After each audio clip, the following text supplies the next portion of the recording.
Bonjour, on va prier. Notre Père Céleste, nous nous humilions devant toi.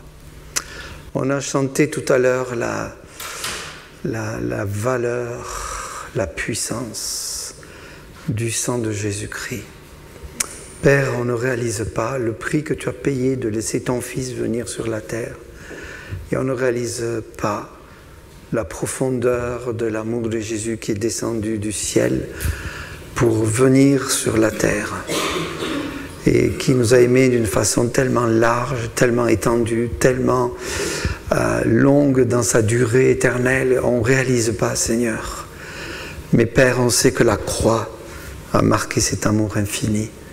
Et un jour, tu nous as visités pour nous qui te connaissons et tu nous as, Seigneur, donné grâce sur grâce aussi. Nous nous humilions ce matin devant toi. Amen. Ce matin, nous allons aborder un sujet qui n'est pas vraiment populaire. Vous êtes d'accord avec moi? Quand on parle de péché, si vous passiez à la télévision et vous devriez employer le mot péché, je pense que là, vous auriez une tonne de critiques et de toutes sortes de choses qui vous tomberaient dessus. Et pourtant, la Bible parle du péché. Et j'ai le mandat, alors en 2 messages, presque mission impossible, de faire un petit survol de ce qu'on appelle la doctrine du péché.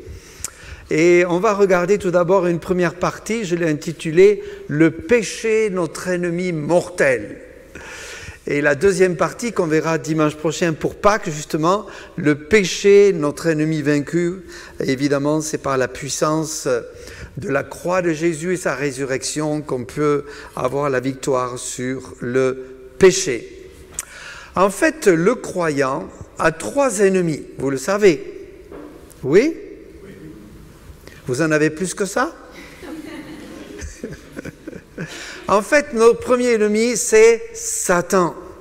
Satan pousse le croyant à pécher par toutes sortes de tentations, de séduction, de suggestion et de mensonge. Il l'appelait le père du mensonge. Et Jésus a dit à un moment donné à ces juifs très religieux, vous avez pour père le diable. Waouh! Ils étaient dirigés, influencés par le diable dans leur façon de vivre, alors qu'ils étaient censés connaître la parole de Dieu. Le monde aussi, avec ses attraits, incite le croyant à se détourner de Dieu et à pécher. Et puis, sans parler de notre nature, n'est-ce pas? Voltaire disait « Chassez le naturel et il reviendra au galop ». Aïe, aïe, aïe, misérable que je suis. Ma chair me pousse constamment à pécher ou m'attire au péché. Et donc nous avons une responsabilité à gérer ces 3 ennemis pour lesquels Dieu a une solution, et c'est ce que nous verrons particulièrement dimanche prochain, sous un certain angle. Mais la parole nous avertit de ces 3 ennemis qui nous incitent à tomber dans le péché. De même que le diable a tenté Adam et Ève et ont chuté, Satan continue. Et il semble qu'il a de plus en plus d'expertise avec les siècles qui passent, n'est-ce pas? 1 Pierre 5, 8, 9, je ne sais pas si vous vous souvenez, on a regardé ça ensemble. Il est écrit « Soyez sobres, veillez, votre adversaire, le diable, rôde comme un lion rugissant, cherchant qui il dévorera. Résistez-lui avec une foi ferme, sachant que les mêmes souffrances sont imposées à vos frères dans le monde. » Le jour où on devient croyant, né de nouveau, on connaît le Seigneur, puis on connaît un autre personnage dont on ne savait pas vraiment la réalité et l'influence dans nos vies, c'est le diable. Et tout d'un coup, on découvre la vie chrétienne et puis on découvre qu'on est dans un combat spirituel, Éphésiens chapitre 6. On n'a pas le temps de développer ça ici ce matin, même courtement. Et puis il y a le monde. Et Jean, l'apôtre Jean, qui était l'apôtre qui se blottissait contre le sein de Jésus, qui aimait vraiment le Seigneur, dit « N'aimez point le monde, ni les choses qui sont dans le monde. Si quelqu'un aime le monde, l'amour du Père n'est point en lui. Car tout ce qui est dans le monde, la convoitise de la chair, La convoitise des yeux et l'orgueil de la vie ne viennent point du Père, mais vient du monde, et le monde passe et sa convoitise aussi, mais celui qui fait la volonté de Dieu demeure éternellement. La convoitise de vouloir posséder quelque chose que Dieu ne nous a pas donné. La convoitise des yeux de vouloir voir ce que Dieu ne veut pas que l'on voit, ou que l'on désire par la convoitise de la chair. N'aimez point le monde. Et puis, Paul, très directement, nous dit ceci en Galates, car la chair, et on est tous charnels, dans le sens qu'on a une chair, un corps, car la chair a des désirs contraires à ceux de l'esprit. Et l'esprit en a de contraires à ceux de la chair. Ils sont opposés entre eux afin que vous ne fassiez point ce que vous voudriez. Le croyant qui accepte le Seigneur Jésus, quelque part, devient esclave du Seigneur, son serviteur, et puis il découvre qu'il y a un combat entre ce que Dieu veut et sa chair qui le pousse à agir différemment. Et c'est pour ça qu'il y a des croyants, parfois, qui tombent dans des désirs charnels et qui s'éloignent de Dieu, qui ne savent pas éviter les pièges du diable, éviter les pièges du monde, éviter les pièges de leur chair. Je veux dire, oui, mais c'est difficile cela. Moi, j'aurais aimé qu'à ma conversion, Dieu enlève la nature pécheresse comme ça. Et là, je serais tout un être différent. Et je ne sais pas si vous me reconnaîtriez, tellement je serais changé. Mais Dieu permet ce combat afin d'apprendre à dépendre de lui. Et Paul dit quelque chose, une réalité terrible. Il dit, je ne sais pas ce que je fais, je ne fais point ce que je veux. Même l'apôtre Paul converti, ce Paul rempli de Dieu qui a tellement passé des épreuves et gardé la foi, il dit dans son expérience, je fais ce que je hais. Or si je fais ce que je ne veux pas, je reconnais par là que la loi est bonne. Et maintenant, ce n'est plus moi qui le fais, c'est le péché qui habite en moi. Paul, il réalise qu'il y a une force plus forte que lui, malgré ses bonnes intentions, sa bonne volonté, ses propres capacités à vouloir ne pas pécher. Il dit, le péché est là toujours. Et je suis lié à cette loi du péché en moi. Et à un moment donné, il s'écrit, qui me délivrera de ce corps? Et heureusement, on connaît la solution. Et on y viendra en Romains chapitre 8, qui nous donne la loi de l'esprit de vie, qui est plus forte que la loi du péché. Romains chapitre 6 nous montre notre identification en Christ, notre position en Christ. Romains chapitre 7, Paul dit, ah oui, mais il y a un combat, et qui arrive à cette beauté du chapitre 8 en Romains, qui parle de la puissance du Saint-Esprit. Non, le péché n'est pas populaire. Pourtant, il est bien fréquenté et bien vécu par beaucoup de gens. Notre société aujourd'hui fait toutes sortes de compromis. Pour raccourcir, le péché envahit toutes sortes de domaines, les médias, la télévision, Internet, et cela dans tous les domaines, que ce soit dans le sport, la politique, l'école, la télévision, Internet.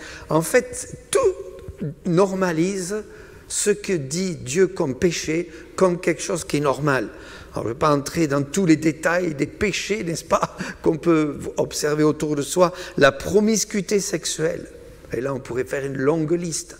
La violence, le vol, la fraude, les scandales, la drogue, l'alcool, les addictions de toutes sortes, ça devient commun.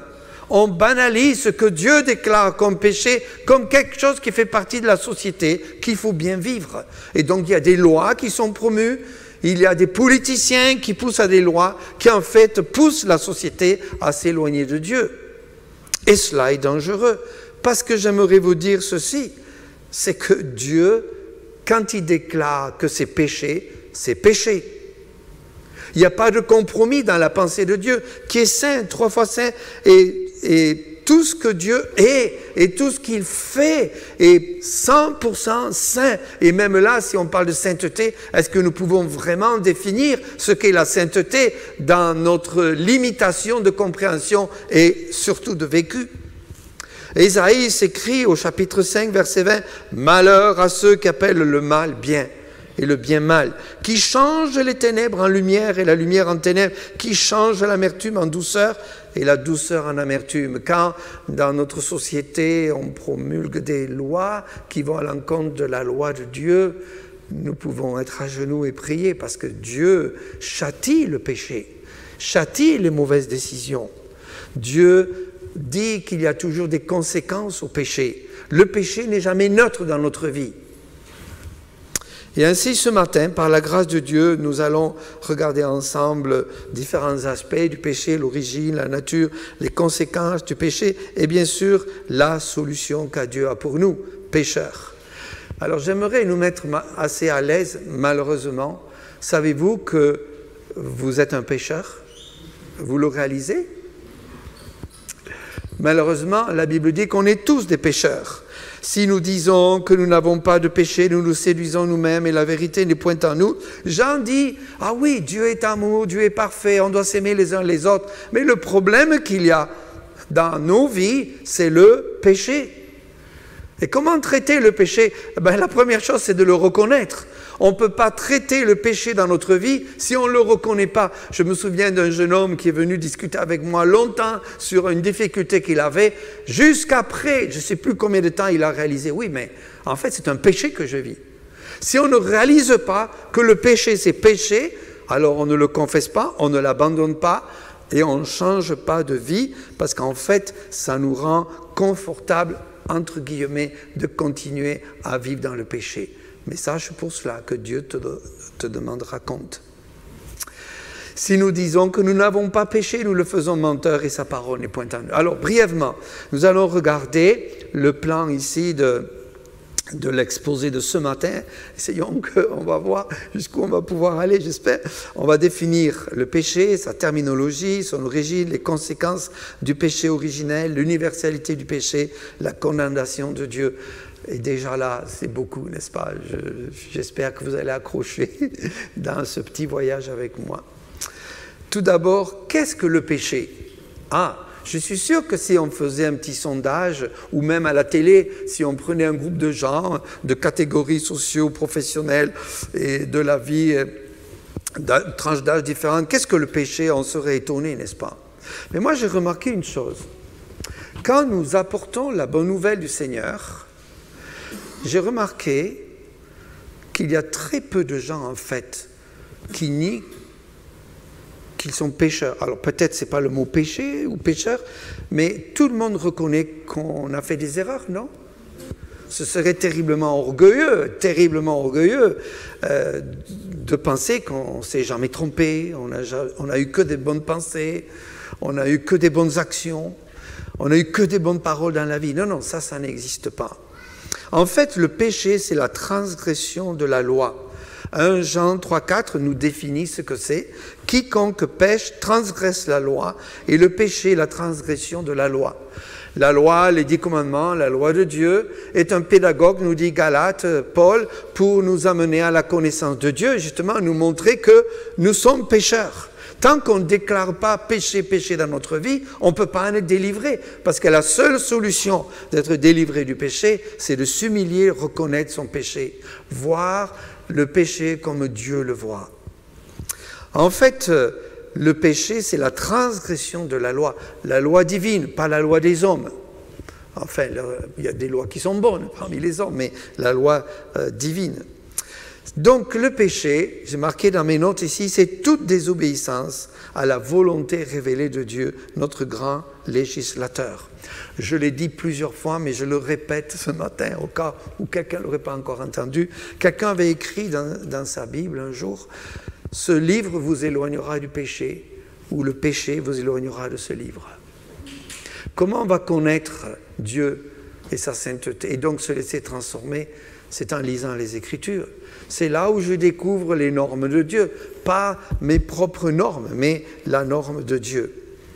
En fait, il y a 2 sortes, alors sans parler de différentes sortes de péchés, mais il y a 2 sortes de péchés qu'on dit. Faute d'omission, c'est la négligence de faire ce que la loi demande, la négligence. Faute de commission, c'est l'action interdite par la loi. Et Jacques 4, 17 dit, « Celui donc qui sait faire ce qui est bien, qui ne le fait pas, commet un péché. » Et là, ça nous fait réfléchir vis-à-vis de faire les choses que Dieu nous demande. Est-ce qu'on est fidèle dans ce qu'il nous demande? Est-ce qu'on est fidèle? Juste un exemple qui me vient à l'esprit. Est-ce qu'on est fidèle dans le partage de la parole de Dieu et du salut? Un commentateur a dit ceci, dictionnaire biblique Emmaüs, « Le plus grand commandement est celui de l'amour pour Dieu. Celui donc qui n'aime pas a commis le plus grand péché, la faute par excellence, qui consiste à se mettre soi-même et sa volonté propre à la place de Dieu. En fait, le péché, en essence, c'est un acte de rébellion. C'est une déclaration de guerre envers Dieu. En fait, le péché, quelque part, c'est une action, une pensée, une parole qui est dirigée contre Dieu lui-même. J'aimerais vous le montrer dans le psaume 51, verset 6. David, après avoir commis l'adultère et même le meurtre, il dit, en se repentant, « J'ai péché contre toi seul, et j'ai fait ce qui est mal à tes yeux, en sorte que tu seras juste dans ta sentence, sans reproche dans ton jugement. » Il y a beaucoup de gens autour de nous qui ont de la colère et qui vivent en colère, qui conduisent avec colère. Mais cette colère, c'est en fait une démonstration de la nature pécheresse, rebelle contre Dieu lui-même. Et Luc dit, à propos du fils prodigue, vous connaissez l'histoire, « Mon père, j'ai péché contre le ciel et contre toi, je ne suis plus digne d'être appelé ton fils. » En fait, il y a repentance dans le cas du fils prodigue, dans le cas de David, lorsqu'on voit le péché comme Dieu le voit. Parce qu'en fait, quand on pêche, c'est contre Dieu qu'on pêche d'abord. Et cela nous donne une dimension qui doit nous faire prendre conscience que le péché est quelque chose de très subtil, qui cache beaucoup de rébellion contre Dieu. Quelle est la terminologie? Alors, il y a beaucoup de mots grecs et hébreux, mais essentiellement, il y a un mot hébreu qui est beaucoup utilisé dans l'Ancien Testament, qui signifie ce qui manque le but. Autrement dit, péché, c'est rater la cible, c'est rater la volonté de Dieu, c'est ne plus être au centre de la volonté de Dieu et de ses pensées. En grec, ça signifie erreur, un faux état d'esprit. C'est pour ça que métanoïa, la repentance, c'est un changement d'esprit, de mentalité. C'est de voir le péché comme Dieu le voit. Je me repens de mon péché parce que je vois le péché comme Dieu le voit. Convaincu par Dieu, je m'en détourne parce que j'ai le regard sur Dieu. Alors, il y a plusieurs mots hébreux qui correspondent à plusieurs mots grecs. Et j'ai pris cela du dictionnaire aussi Emmaüs. Merci Seigneur pour ces bons écrits et commentaires. En fait, les synonymes aussi sont employés dans différentes traductions, Ancien Testament et Nouveau Testament. Les mots hébreux, grecs, qui signifient aussi péché, injustice, manque de droiture. Bon, on n'a pas le temps de lire tous les versets, il y en a beaucoup. Transgression, deuxièmement, délibéré, crime. Faute, erreur délibérée, contravention, éloignement de la loi, iniquité, illégalité, incrédulité, infidélité, trahison. Alors je pense que quelque part, chacun de nous, on peut dire « mea culpa », parce qu'on se retrouve dans la liste et « oui Seigneur, je suis un pécheur ». Quelle est l'origine du péché? On va essayer rapidement de survoler un petit peu ce qui est le péché dans son origine, ce qu'on appelle le péché originel. D'où vient le péché? Si Dieu est parfait, si Dieu est saint, si Dieu n'a jamais péché de sa vie, et il ne peut pas pécher parce que ce n'est pas dans sa nature, il ne peut pas pécher, comment se fait-il qu'il y a le péché dans le monde? Et c'est une grande question, n'est-ce pas, qui n'est pas facile à répondre. Paul parle même du mystère de l'iniquité. Le mystère de l'iniquité, quelque chose qui est caché en partie.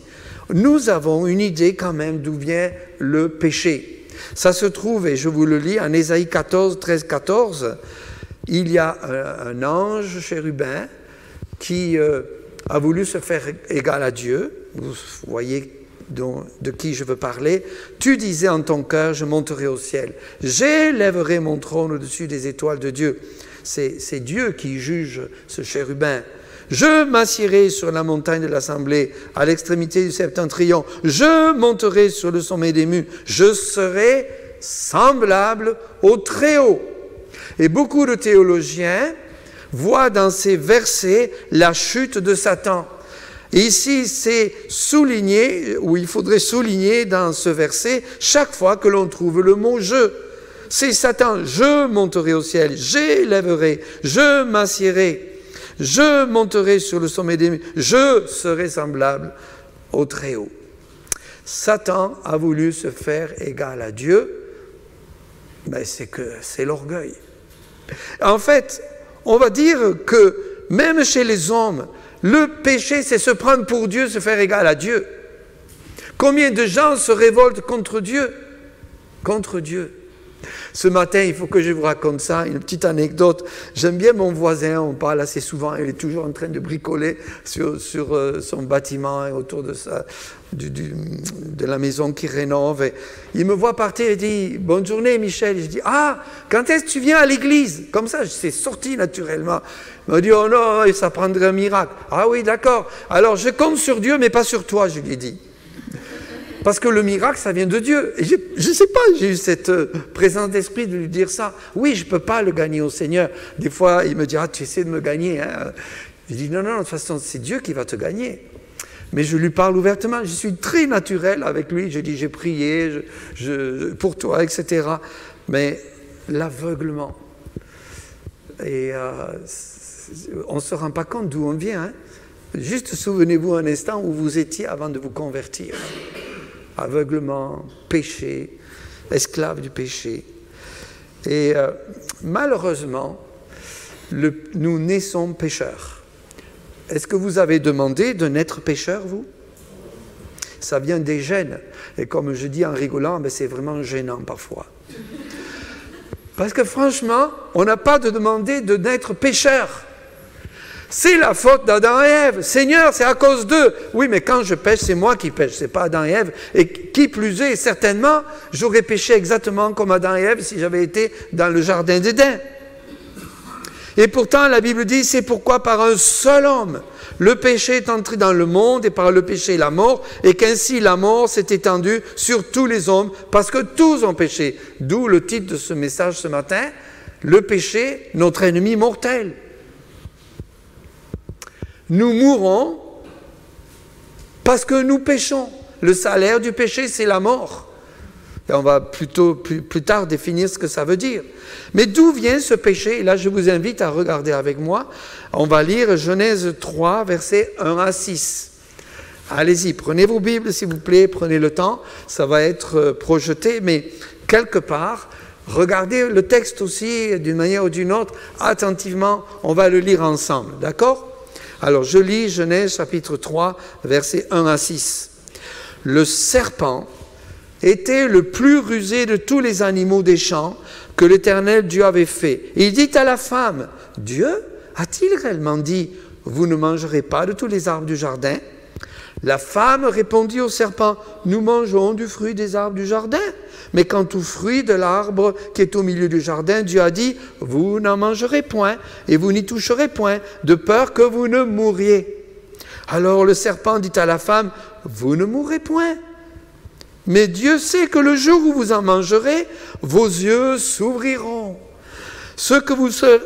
et que vous serez comme des dieux, connaissant le bien et le mal. » La femme vit que l'arbre était bon à manger et agréable à la vue, et qu'il était précieux pour ouvrir l'intelligence. Elle prit de son fruit, en mangea. Elle en donna aussi à son mari, pauvre gars, et qui était auprès d'elle, et il en mangea. Attention à ce que les épouses nous demandent de faire parfois. Hein?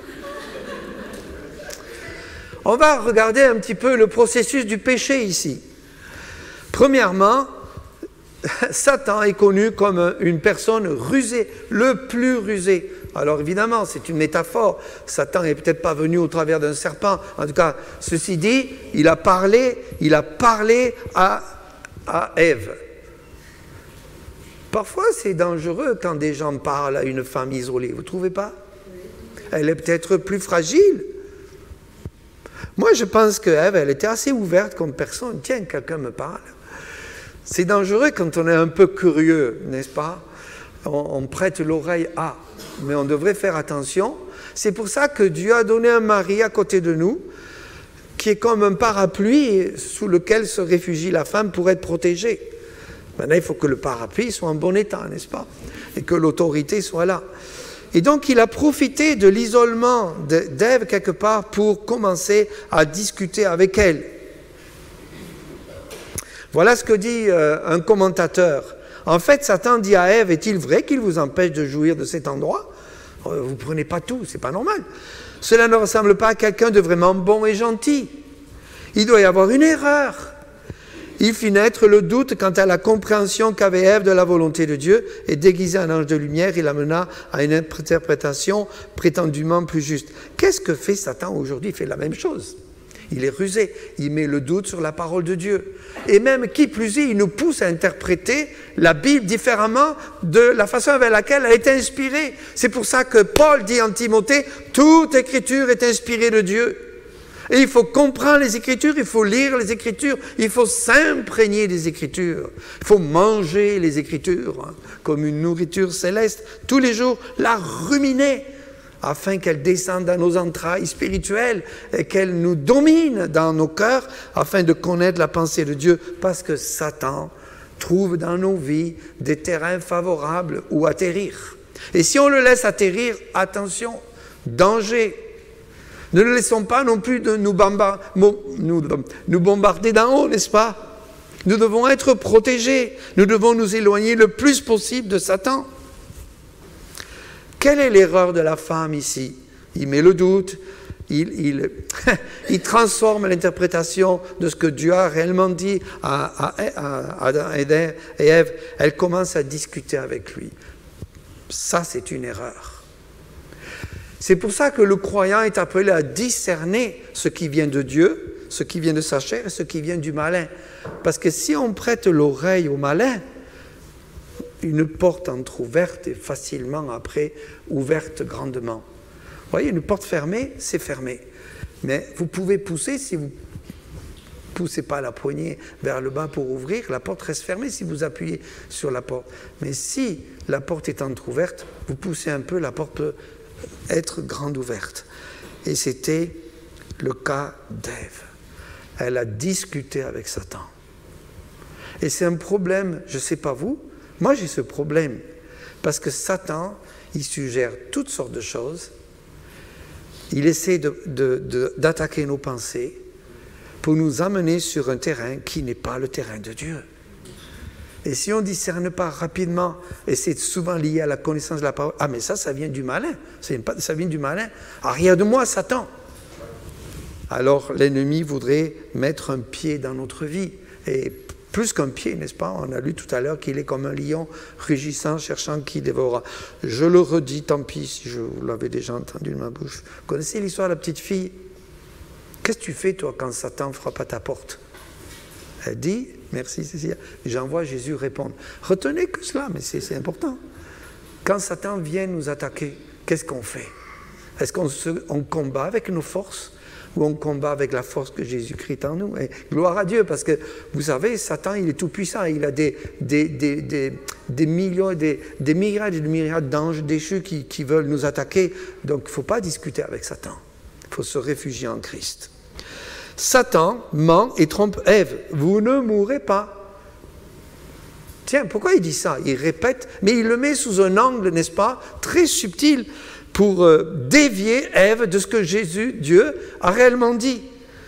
Un commentateur a dit, Satan, enhardi par l'attitude ouverte d'Ève, prononça sans détour un mensonge qui entraîna en réalité la mort spirituelle, séparation d'avec Dieu, d'Adam et Ève. C'est ainsi qu'il est appelé un menteur, un meurtrier dès le commencement. Il promet toujours de grands avantages dans ses mensonges. Mais les conséquences sont amères. Adam et Ève connurent effectivement le bien et le mal, mais compte tenu de leur corruption personnelle, ils ne connurent pas comme Dieu connaît dans un état de parfaite sainteté. Quelle tristesse!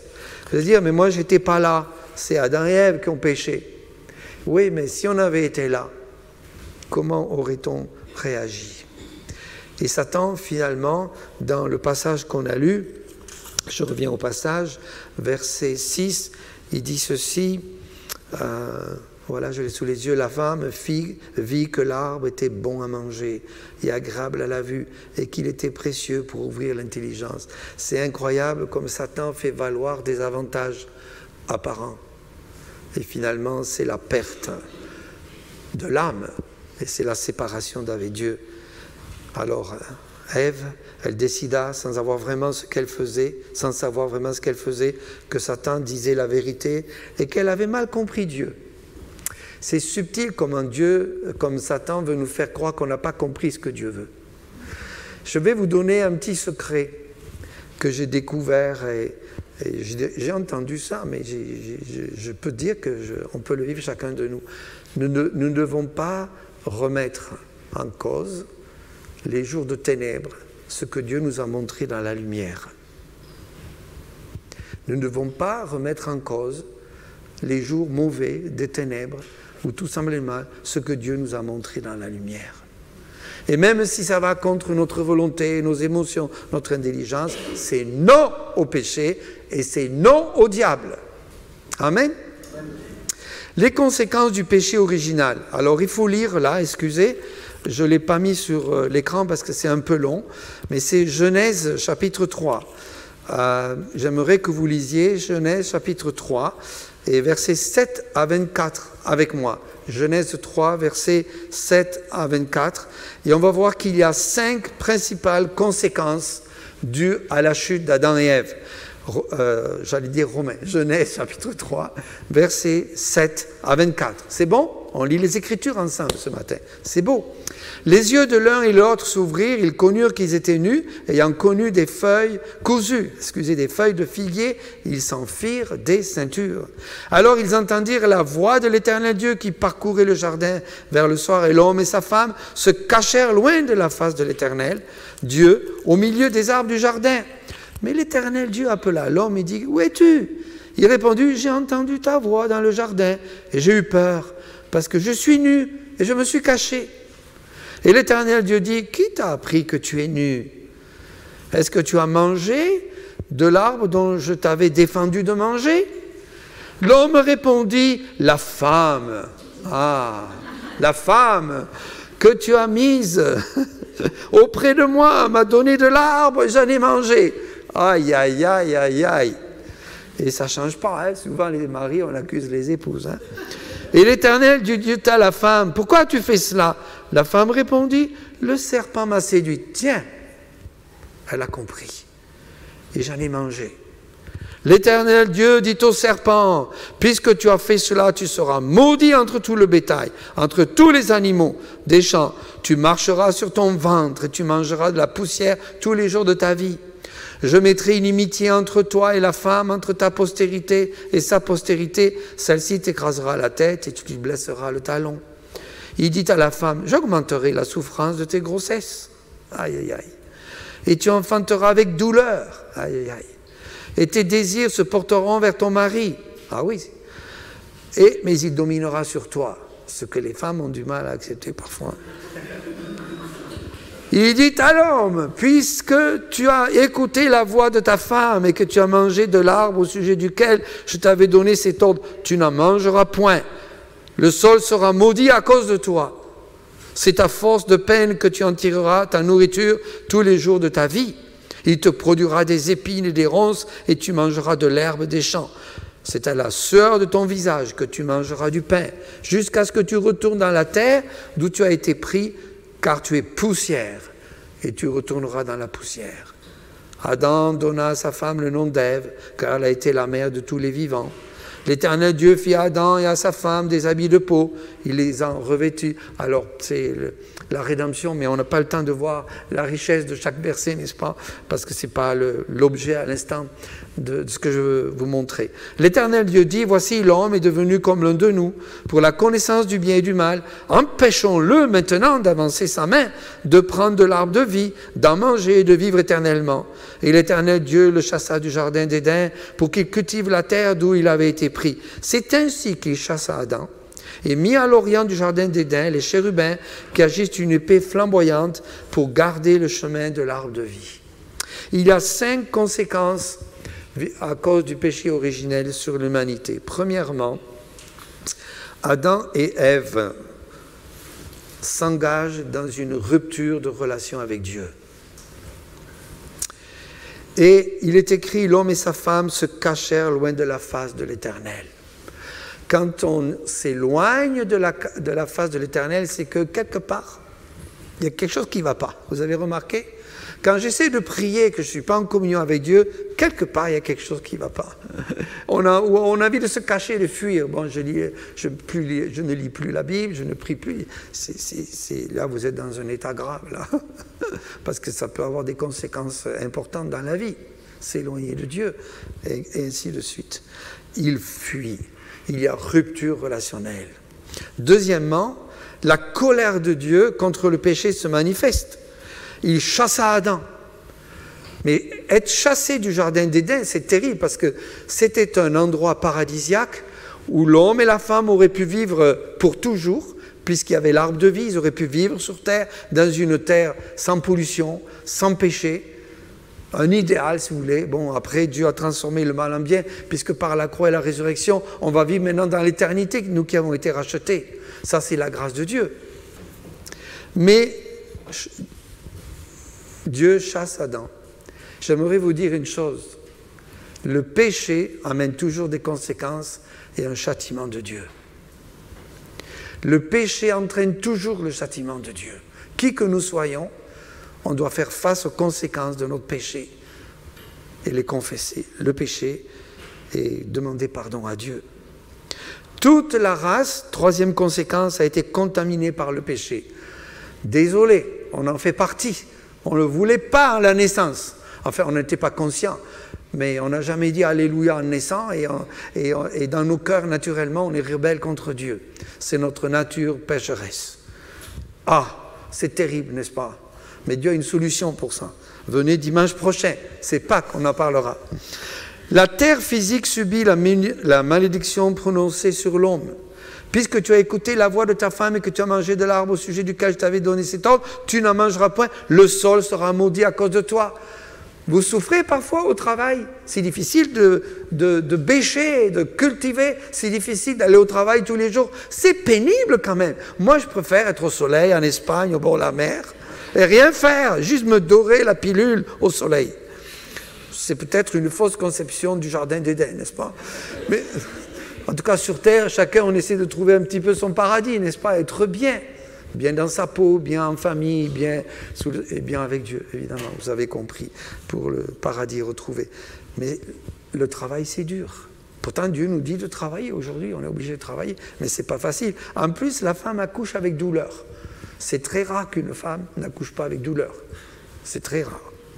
Même aujourd'hui, avec l'épidurale, etc. Mais péridurale, c'est difficile. Croyez-moi, j'en ai vu 6 accouchements. Et finalement, Romains 8 dit, la création a été soumise à la vanité, non de son gré, mais à cause de celui qui l'y a soumise, avec l'espérance qu'elle sera aussi affranchie de la servitude, de la corruption, pour avoir part à la liberté et la gloire des enfants de Dieu. Moi, quand je vois à la télévision, c'est mes émissions préférées, la nature, la création, je loue Dieu.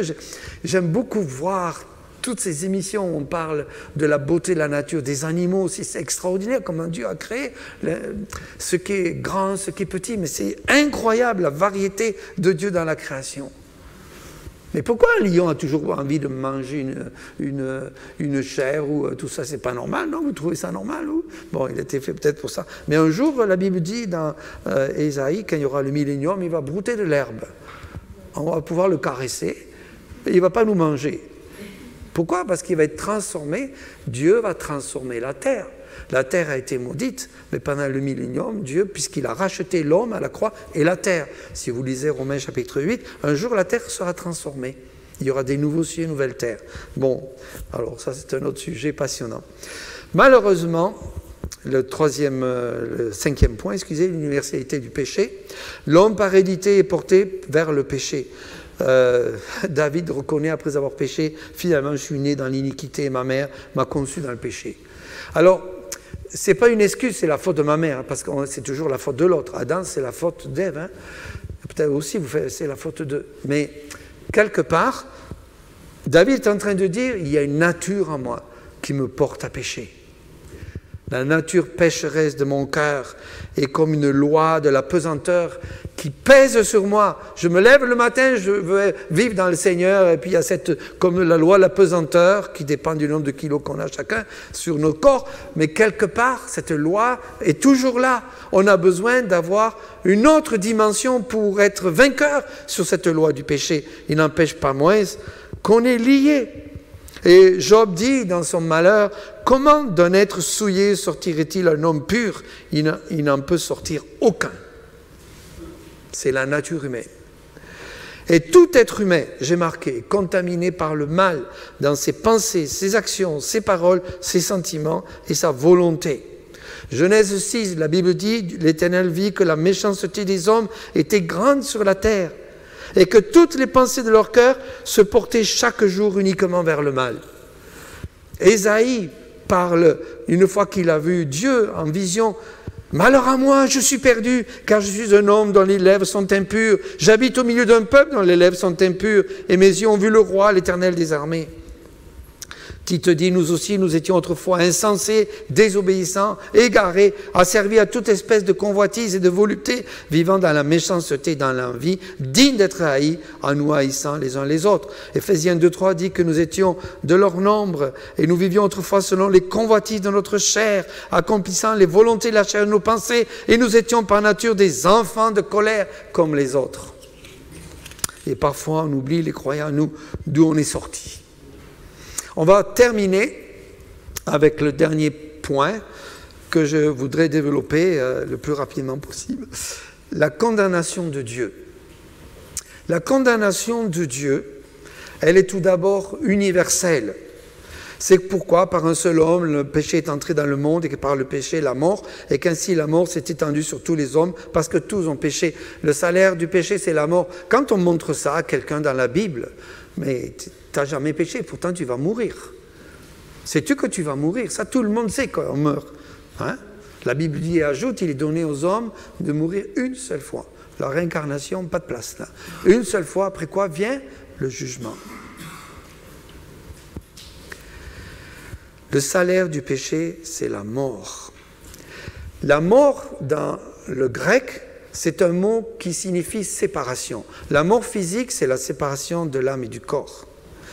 La mort spirituelle, comme dit Paul, vous étiez morts par vos offenses et par vos péchés, c'est la séparation d'avec Dieu. L'homme déchu est séparé d'avec Dieu. Il ne peut changer son caractère ni agir indépendamment de lui. Il ne peut connaître les choses de l'Esprit de Dieu parce que celles-ci sont spirituellement discernées. Je me souviens avoir eu un copain étudiant qui pratiquait la maîtrise de soi. Laissez-moi vous expliquer comment il essayait arriver à maîtriser ses pulsions. Il avait une 2 chevaux. Vous avez déjà eu une 2 chevaux dans votre vie? Moi, j'en ai une, j'étais étudiant, une 2 chevaux.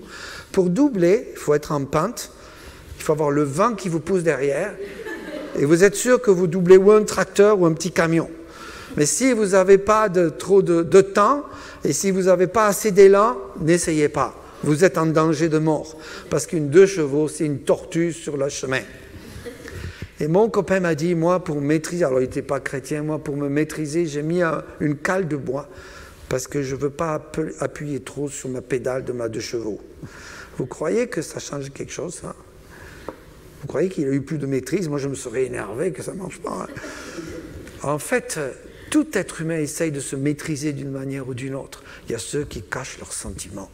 Hein? Les stoïciens, ceux qui sont les phlegmatiques 100%. Moi, je ne montre jamais mes émotions. Je cache ce que je suis. D'ailleurs, vous n'avez pas besoin de savoir. Puis il y a ceux qui, par contre, se lancent et n'ont aucun frein, n'est-ce pas? Et bon, malheureusement, aujourd'hui, c'est terrible, là, ce qu'on vit dans notre société. On est dans Romains chapitre 1, verset 18 et suivant, si vous comprenez ce que je veux dire. L'homme se rapproche de l'homme, la femme de la femme, et il y a tellement d'échéances, parce que les hommes préfèrent la créature au lieu du créateur, la création au lieu du créateur. Il y a beaucoup de passion aujourd'hui chez les gens, et pourtant, ce n'est pas la passion de Dieu en fait. Ce n'est pas le respect et l'humilité vis-à-vis du fait de reconnaître que c'est Dieu qui a créé toutes choses. Et la Bible dit l'homme animal, c'est-à-dire privé de Dieu, ne reçoit pas les choses de l'Esprit de Dieu, car elles sont une folie pour lui. Il ne peut les connaître parce que c'est spirituellement qu'on en juge. On est mort par le péché, physiquement on va mourir, et puis on est mort vis-à-vis de Dieu. Si Dieu n'intervient pas, moi j'ai vu ma mère décédée et exposée, mais je peux vous dire qu'un mort c'est un mort. On ne peut plus parler, on ne peut plus échanger, c'est fini. Et c'est ce que Dieu dit que nous sommes sans Christ, morts. Donc aucune vie spirituelle. Et puis finalement, c'est la perdition. le salaire, car tous ont péché, ils sont privés de la gloire de Dieu. Romains 3, 23, c'est la séparation d'avec Dieu pour toujours. Le péché a 3 conséquences. Une séparation physique de l'âme et du corps, qui vit immortellement après l'âme dans l'éternité. La séparation d'avec Dieu spirituel et la séparation pour toujours. Et j'ai noté ici, bon, je vais vous passer, je pense que j'ai plus le temps de passer les versets, mais ça m'a quand même fait beaucoup réfléchir. Je vais aller rapidement. La condamnation, d'abord, elle est, comme j'ai dit, universelle. Elle est aussi temporaire. Il y a des conséquences du péché dans la vie de tous les jours. Premièrement, la Bible dit, en vérité, je vous le dis, leur répliqua Jésus, quiconque se livre au péché est esclave du péché. Esclavage. Deuxièmement, souffrance. En Ésaïe, lorsque le peuple s'éloigne de Dieu, il dit « Nous en souffrons longtemps jusqu'à ce que nous soyons délivrés ». Le péché amène toujours la souffrance. Vaut mieux souffrir pour Christ que souffrir à cause de notre péché. Hein. Troisièmement, l'ignominie. C'est Dieu qui leur dit au peuple, plus ils se sont multipliés, plus ils ont péché contre moi, je changerai leur gloire en ignominie.